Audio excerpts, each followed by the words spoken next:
এই যে তুমি কান খুলে শুনে রাখো, আজকে তোমাকে পাকা রুই আনতেই হবে, আনতেই হবে। আমলো যা, শ্বশুর বাড়ি এসে মার বাড়ি আবদার পেয়েছো নাকি? ওসব পাকা রুই আজকে হবে না, বরং পুঁই বানাও, দামেও কম, খেতেও ভালো। এই শোনো, বাড়তি কথা একদম বলবে না বলে দিচ্ছি। তোমাকে যা বলেছি তাই করো, বাজার থেকে পাকা রুই আনো। আমি খাবো লেজা, তুমি খাবে মুড়ো, না আনলে তোমার মাথা করবো গুঁড়ো। না না, আজকে ট্যাঙ্ক একেবারে ফাঁকা। ওই গোপালের জন্যে রাজসভা থেকে কিছু সহাতেও পারছি না। আমি ওসব কিচ্ছু বুঝি না, আমার পাকা রুই চাই চাই চাই। কি মুশকিল। কিরে, আছিস নাকি বাড়িতে? আরে দাদা, তুই এতদিন পরে আমার এখানে পথ ভুলে নাকি? না না, পথ ভুলে কেন, ইচ্ছে করে এসেছি। এখানে আমার সম্পত্তির ভাগ চাই। তুই তো সম্পত্তির ভাগ পেয়েছিস, গ্রামের জমি পেয়েছিস। একদম বাজে কথা বলবি না, একদম বাজে কথা বলবি না। তুই কি বাড়ি গোলা বাড়ি আমাকে ঠকিয়ে নিজের নামে করে নিয়েছিস? একে ঠাকুরপো, তুমি এত দূর বয়ে বয়ে ভাগ চাইতে এসেছো? খেলায় পড়লে বিড়াল গাছে ওঠে বৌমা। আমার এখন খুব অভাব, চাষাবাদ ভালো হচ্ছে না, তাই এলাম ভাগ চাইতে। যদি জমি জমা বেচে কিছু করতে পারি। ঠিক আছে, এসেছিস যখন ভালোই করেছিস। তুই এখন বাড়িতে বিশ্রাম নে, আমি এখন রাজসভায় যাচ্ছি, এসে কথা বলবো। সকাল সকাল যত ঝামেলা। আমার পাকা রুই। পাকা রুই কেন, চুনোপুটিও হবে না। বাড়িতে যা আছে তাই রান্না করো, বেশি বায়না করো না তো।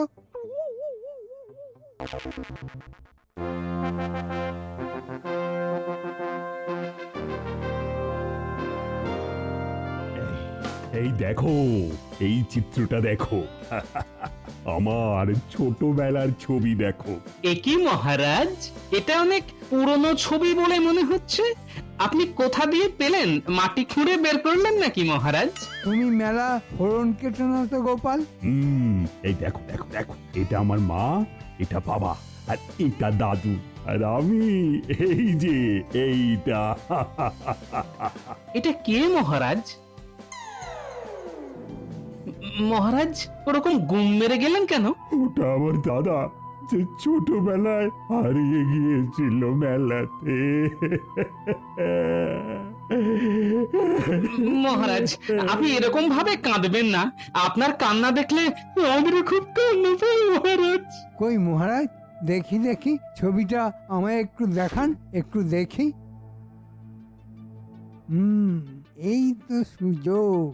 আমার দাদাকে যদি মহারাজের দাদা বলে চালিয়ে দিতে পারি, তাহলে কোনো সমস্যাই থাকবে না। শুধু এই ছবিটাতে মহারাজের দাদার গালে একটা তিল আছে, এই তিলটা লাগালেই হয়ে যাবে। আমার দাদা থেকে মহারাজের দাদা, আর মহারাজের সম্পত্তির ভাগটাও পেয়ে যাব দাদার মাথায় হাত বুলিয়ে। বাবা মন্ত্রী মশাই, আপনি মহারাজের কাছ থেকে এমন করে নিয়ে নিলেন ছবিটা, যেন মনে হচ্ছে আপনি কালকেই মহারাজের দাদাকে একেবারে খুঁজে এনে দেবেন। এই দেখে রাখতে তো অসুবিধে নেই, একটা রাজ্যের মন্ত্রী আমি, কাজের সূত্রে আমি এদিক ওদিক যাই, কত লোকের সাথে দেখা হয় আমার, ও তুমি বুঝবে না গোপাল। হ্যাঁ আমরা কি আর বুঝি। আচ্ছা মহারাজ, আপনার দাদার নাম কি? আমার আমার দাদার নাম ছিল জয়চন্দ্র। দেখি মন্ত্রী মশাই, আমি একবার দেখি।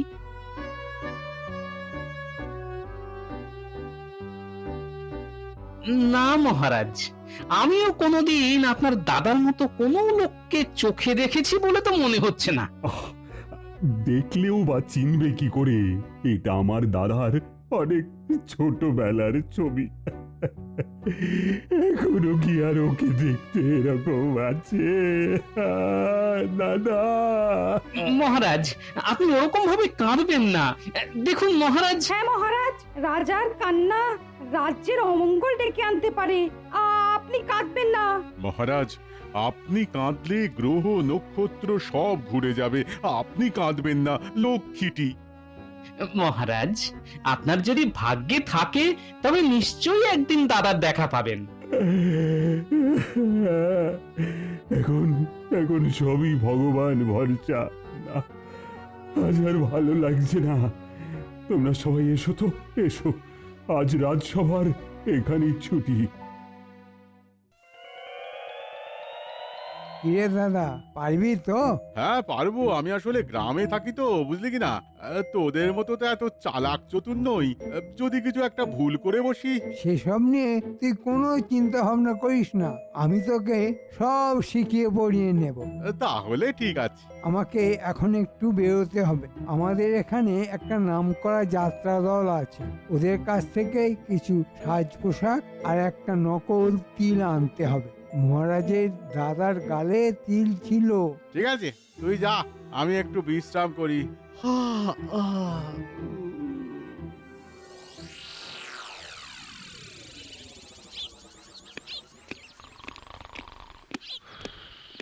কিরে দাদা, তুই ঘুমিয়ে পড়লি? ঘুমোইনি, এই চোখটা একটু জড়িয়ে এসেছিল। সব ব্যবস্থা হয়ে গেছে এবার। মহারাজের সম্পত্তি আর আমাদের সম্পত্তি সব একাকার হয়ে যাবে। শুধু তোকে সামান্য কিছু কাজ করতে হবে। দেখি তোর গালটা দেখি। শোন দাদা, আজ থেকে তোর নাম জয়চন্দ্র, কৃষ্ণচন্দ্রের মেলায় হারিয়ে যাওয়া দাদা। ঠিক আছে, আমাকে শুধু একটু ভালো অভিনয় করতে হবে। আমি কালকে তোকে ঠিক সাজিয়ে নিয়ে যাব রাজসভায়। মহারাজ, রাজসভায় তো সবাই এসে গেছে, কিন্তু মন্ত্রী মশাই তো এখনো এলো না। মন্ত্রীর আবার পেট খারাপ হলো নাকি? এমনিতেই পেট পাতলা লোক। শুধু কি পেট, পুরো দেহটাই পাতলা। আহ, বাজে কথা বলো না তো। তুমি তো রোজই দেরি করে আসো। মন্ত্রী না হয় একটা দিন দেরি করে আসছে। মহারাজ, আমি এসে গেছি, আর সাথে কাকে নিয়ে এসেছি দেখুন। এ কি? এটা কি? মহারাজ, এই সেই আপনার হারিয়ে যাওয়া দাদা। অনেক খুঁজে খুঁজে কাল রাতে পাশের গ্রাম থেকে ধরে এনেছি। কালকে সারাদিন আমি গরু খোঁজার মতো খুঁজেছি। এ কি?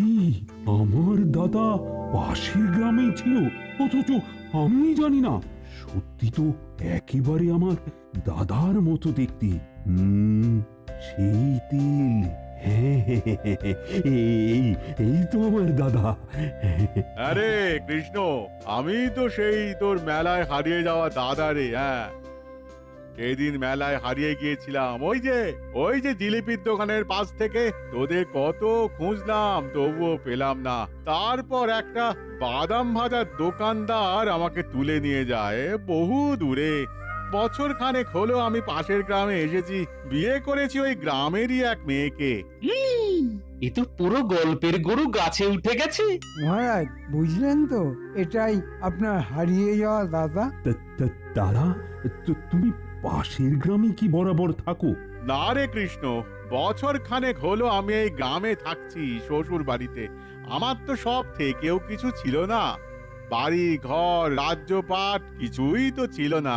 আর চিন্তা নেই দাদা, এবার আমরা একসাথে থাকবো। কি গোপাল, দেখতে পাচ্ছ তো, সারাদিন খেয়ে খেয়ে ভুঁড়ি বাড়ালে হয় না, একটু খাটতে শেখো, বুঝলে? একটু খাটো। আজকের মতো সবাই এখানে শেষ হলো। সবাই আজকে এসো তো, এসো। থাক, মহারাজ। দাদা, তুই আমার সাথে ঘরে আয়। চল চল কৃষ্ণ, চল।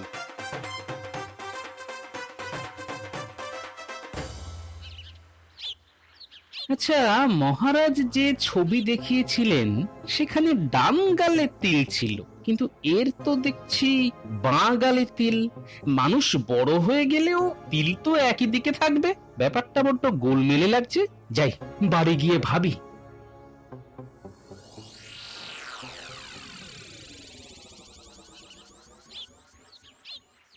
কি গো, তখন থেকে তুমি ওরকম পাগলের মতো ঘুর ঘুর করছো কেন? গিন্নি, আমার মাথাটা ঘুরে গেছে গিন্নি। কি যাতা কথা বলছো? এসো খেতে বসো, মাথা ঠান্ডা করে ভাবো কি ভাবছো। আচ্ছা গিন্নি, তুমি একটা কথা বলো তো, বলছি বয়স বেড়ে গেলে কি শরীরে তিলের জায়গা বদলে যায়? মানে আজকে ধরো তোমার বাগালে তিল আছে, তা 30-40 বছর পরে কি তোমার ওই তিলটা ডান গালে হয়ে যেতে পারে? কি বোকা বোকা কথা বলছো? তিলের আবার হাত পা আছে নাকি যে যেখানে সেখানে চলে যাবে? হ্যাঁ, সেটাই হলো ব্যাপার। আমার মনে হচ্ছে ওই মন্ত্রীটা বেশ ষড়যন্ত্র করেছে। ব্যাপারটা দেখতে হচ্ছে তো। কে হতে পারে লোকটা? কে হতে পারে? কে হতে পারে? এই দেখো, আমার দাদা আজকে কত বড় মাছ পাঠিয়েছেন। বাবা, তোমার দাদা আবার এত দয়ালু ছিল নাকি? জানতাম না তো। কি বাজে কথা বলছো তুমি? না মানে কোনোদিন বোনের বাড়ি তো কিছু পাঠায়নি, তাই বললাম আর কি। এই দেখো, সব সময় ঝগড়া করবে না তো। আগে কোনোদিন পাঠায়নি, তার জন্য ভবিষ্যতে কোনোদিন পাঠাবে না, সেটা তুমি ভাবলে কিভাবে? না না, আমি সেরকম ভাবে বলতে চাইনি। শোনো, আমার দাদা গায়ে হাওয়া লাগিয়ে ঘুরে বেড়ায় না। দাদা কাজে ব্যস্ত, তাই আসতে পারেন না। তা তুমি কোনোদিন যাও নাকি? হুম, এই ঝগড়াটা না হলে বুদ্ধিটা খুলতো না। ধন্যবাদ গিন্নি, ধন্যবাদ। মন্ত্রী রাতারাতি একটা লোক পেয়ে গেল। নিশ্চয়ই এটা মন্ত্রীর কোনো আত্মীয়।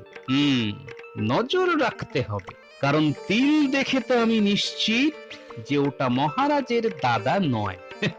ডান গালের তিল বাঁ গালে যেতে পারে না।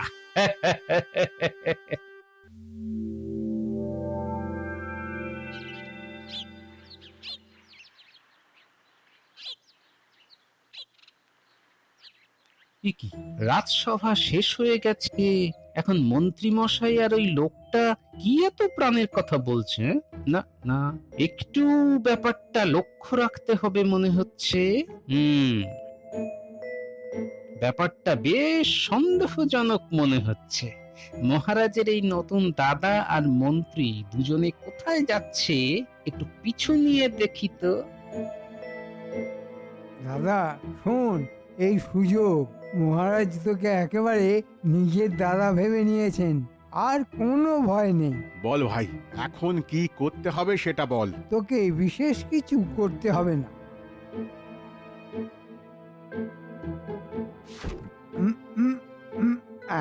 এই নে দেখ, এই ওষুধটা মহারাজকে খাইয়ে দিতে পারলে মহারাজ ঘুমিয়ে যাবেন। আর এই সুযোগে চাবি নিয়ে নেব আর রাজকোষ ফাঁকা করে দেব, শুধু একটা সুযোগের অপেক্ষা। আরে আমি তো রাজবাড়ির লোক, যেখানে সেখানে যখন তখন ঘোরাঘুরি করতে পারবো, তাই মনে হচ্ছে কাজটা আমার খুব তাড়াতাড়ি হয়ে যাবে। মন্ত্রী মশাই, আমি আপনাকে সুযোগ দেব। ঘুঘু দেখেছেন, ঘুঘুর ফাঁদ দেখেননি।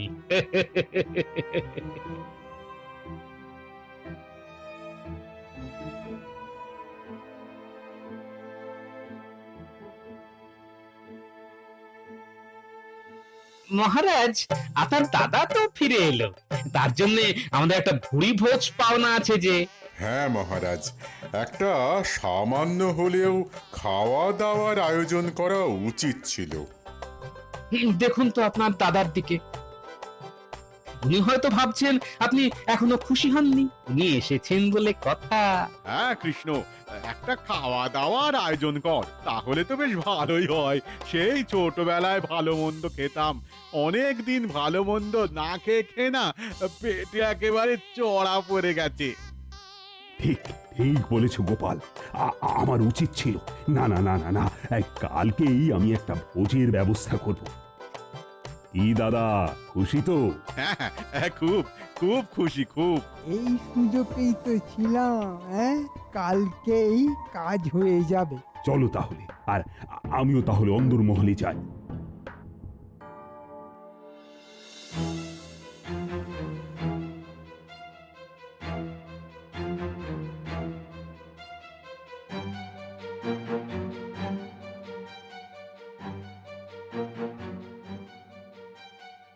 দুজনে একসাথে বেরিয়ে গেল। এবার আলোচনা হবে, ফন্দি হবে।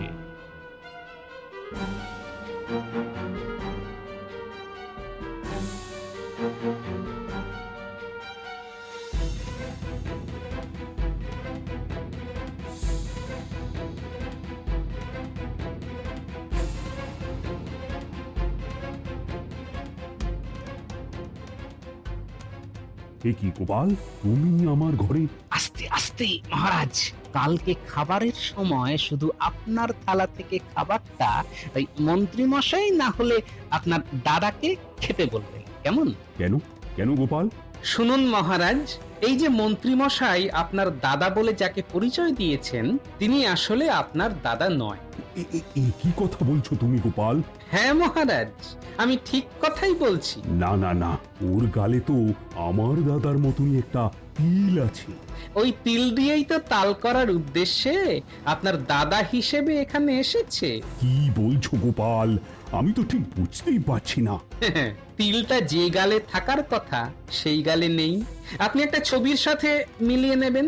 আমার ঈগল পাখির চোখ মহারাজ, আপনাদের চোখে ধোঁকা দিতে পারে, কিন্তু আমার নয়। সে কি সর্বনাশ! এবার কি হবে? কিছুই না, এখনো অবধি কোনো কিছু প্রমাণ হয়নি, কিন্তু কালকে সব দুধের দুধ জলের জল প্রমাণ হয়ে যাবে।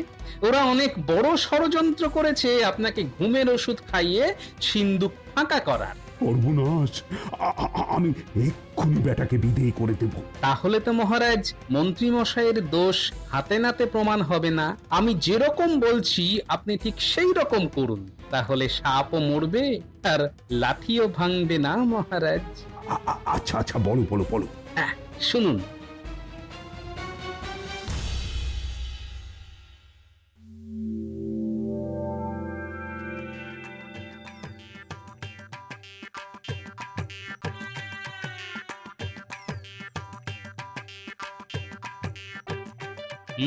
ঠিক যা ভেবেছিলাম, মন্ত্রী আর তার দাদা একেবারে রান্নাঘরের সামনেই ঘোরাঘুরি করছে। আরে ঠাকুর, তোমাকে কখন থেকে খুঁজছি। এখানে আবার গোপাল কি করছে? আরে চলো চলো, তোমাকে মহারাজ ডাকছেন। ও চলো চলো চলো গোপাল দাদা, চলো।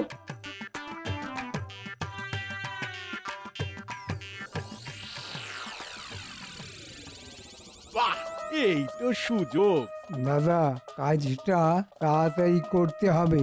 দাদা দেখো, রান্নাঘর ফাঁকা, খাবার সাজানো হয়ে গেছে। মহারাজের জন্য সোনার থালায় ভাত সাজানো, আর বাকি সবার জন্য রূপোর থালায়। ব্যাস, ভালোই হলো। সোনার থালায় রাখা খাবারের মধ্যে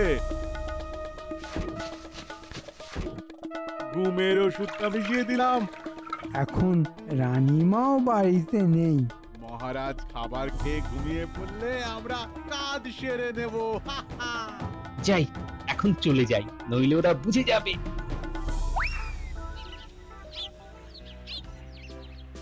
মহারাজ, তাহলে খাওয়া শুরু করি? হ্যাঁ হ্যাঁ হ্যাঁ হ্যাঁ, শুরু করো। শুধু মন্ত্রীবাদী। কেন মহারাজ, আমি ভোজ খাবো না? হ্যাঁ খাবে তো, কিন্তু যেহেতু আমার দাদাকে তুমি খুঁজে এনেছো, তাই তোমাকে আজ আমার সোনার থালায় ভাত খেতে হবে। না মহারাজ, এ কি করে সম্ভব? আমি আপনার মন্ত্রী, রাজার থালায় খাবার খাওয়া আমার শোভা পায় না। আহা, আমি তো ভালোবেসে বলছি। না মহারাজ, আমি আপনার থালায় খাবার খেতে পারবো না। কেন মন্ত্রী মশাই, কি সমস্যা? না না, আমি পারবো না। ঠিক আছে, মন্ত্রী যখন খাবে না, তাহলে দাদা তুমি খাও। না না কৃষ্ণ, তুই রাজা, তোর থালায় কি আমি খেতে পারি বল? আমি খেতে পারবো না। না না না, আজকের এই শুভ দিনে তো তোকে খেতেই হবে দাদা। না না, আমি আমি আমি ওই খাবার খাবো না। প্রহরী, প্রহরী, বলুন মহারাজ। তুমি মন্ত্রী আর আমার নকল দাদাকে চাপটে ধরো। যথা আজ্ঞা মহারাজ। না না, আমরা তবুও মহারাজের খাবার খাবো না। কি বলছিস কৃষ্ণ? আমি তোর আসল দাদা রে। এই এই এই দেখ, এই দেখ আমার তিল। মহারাজ, ছবিটা একবার বের করুন তো। এই দেখুন মহারাজ, ছবিতে দেখুন, আপনার দাদার বাঁ গালে তিল নেই, তিল ছিল ডান গালে। আপনার সেই ছবি। আর এ হলো মন্ত্রীর দাদা। কি বড় ষড়যন্ত্র!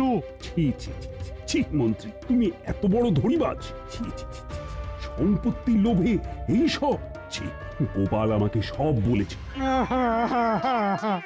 ও মহারাজ ভুল হয়ে গেছে, মহারাজ ভুল হয়ে গেছে। তোমাদের দুজনকেই আমি রাজ্য ছাড়া করব। কৃষ্ণ, ইয়ে মানে মহারাজ, এই মন্ত্রী আমার ভাই আমাকে ঠকিয়ে পুরো বাড়ি দিয়ে নিয়েছে, আমাকে লোভ দেখিয়েছে। আমি নির্দোষ, আমি পাশের গ্রামে থাকি একটা কুঁড়ে ঘরে। আজ থেকে মন্ত্রী ওই বাড়িতে থাকবে, আর মন্ত্রীর বাড়িতে থাকবে মন্ত্রীর দাদা। মহারাজ আমি মরে যাব, আমাকে ছেড়ে দিন, আমাকে ছেড়ে দিন। ঠিক আছে, ঠিক আছে, এই খাবারটা তাহলে তুমি খাও, তাহলেই তোমাকে ছেড়ে দেব। না মহারাজ, এতে ঘুমের ওষুধ আছে, আমি খাবো না। মহারাজ আপনি নিজে হাতে জোর করে খাইয়ে দিন না। ঠিক বলেছ। এসো মন্ত্রী, এসো। ওরে বাবা রে, পালাও পালাও।